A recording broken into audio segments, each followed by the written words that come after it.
এই যে একজন নায়িকার নাম সেদিন রশ্মিকা, এগুলো আমি পড়েছিলাম, যুগান্তর পত্রিকায় দেয় মাঝে মাঝে, পেপার পত্রিকা পড়ে দেখেছি যে এদেরও তালিকা আসে, এদের যে চেহারা দেওয়া থাকে, কোথায় হযরতে হাওয়া আলাইহিস সালাম আর কোথায় এই নায়িকা।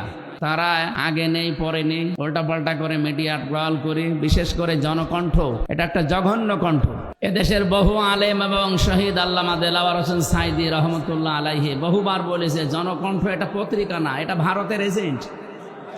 আপনারা এই পত্রিকা কেনেন কোন কারণে?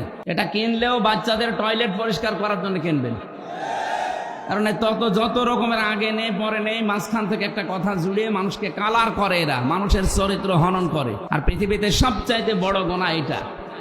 হযরতে হাওয়া আলাইহিস সালাম তার চেহারার যে বর্ণনা আল্লাহ কোরআনে কারিমে দিয়েছেন, তাফসীরের ভেতরে পড়েছি, তারা বিশ্ব সুন্দরী ছিল। তাদেরকে বলা যায় হযরতে জুলাইখা, ইব্রাহিম নবীর বড় স্ত্রী হযরতে সারা